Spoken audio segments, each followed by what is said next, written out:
சட்டமன்றத்துல சபாநாயகர்னா யாரு? நான் அரசியல் கத்துக்க போறேன் சீரிஸோட டே 11. இன்னைக்கு ஜனவரி 25, 2026. Episode 11 of learn politics with me. Maamannan படத்துல மரண அடி வாங்குவார் வடிவேலு. எண்டு கார்டு போடும்போது என்ட்ரி கொடுப்பார் சட்டமன்றத்துக்கு. என்னடான்னு பார்த்தா சபாநாயகர்னு சர்ப்ரைஸ் பண்ணிடுவாங்க. சபாநாயகரோட ரோல்ஸ் அண்ட் ரெஸ்பான்சிபிலிட்டிஸ் பத்தி இந்த வீடியோல பார்க்கலாம். சபாநாயகரை எப்படி சூஸ் பண்ணுவாங்க? பொதுவா ஆளுங்கட்சியில இருக்கிற எம்எல்ஏல ஒரு ஆளை சபாநாயகரை செலக்ட் பண்ணுவாங்க. அவர் தான் சட்டமன்றத்தோட தலைவர். ஒன்ஸ் சபாநாயகரை செலக்ட் பண்ணிட்டா அவர் நியூட்ரலா இருக்கணும். அவரோட பார்ட்டிக்கு மட்டுமே சப்போர்ட் பண்ணக்கூடாது. சபாநாயகர் தான் சட்டமன்ற கூட்டத்தை நடத்துவாரு. சட்டமன்றத்துல யார் பேசணும்ன்றத அவர் தான் முடிவு பண்ணுவாரு.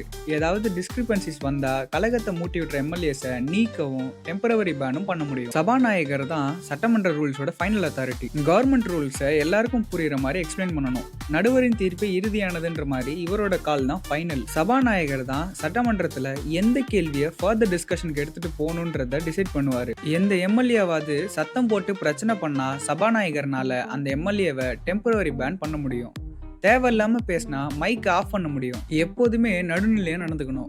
என்னதான் ரூலிங் பார்ட்டியோட ஆளா இருந்தாலும் எதிர்கட்சி எம்எல்ஏ வேலிட் பாயிண்ட் சொன்னா அதை கன்சிடரேஷன் பண்ணணும். இந்த மாதிரி சுவாரஸ்யமான அரசியல் தகவல்களுக்கு என்னோட சேனலை சப்ஸ்கிரைப் அண்ட் ஃபாலோ பண்ணிக்கோங்க. இந்த வீடியோ உங்களுக்கு நல்ல என்கேஜிங்காகவும் இன்ஃபர்மேட்டிவாகவும் இருந்ததா ஃபீல் பண்ணீங்கன்னா இந்த வீடியோவை லைக் பண்ணிக்கோங்க.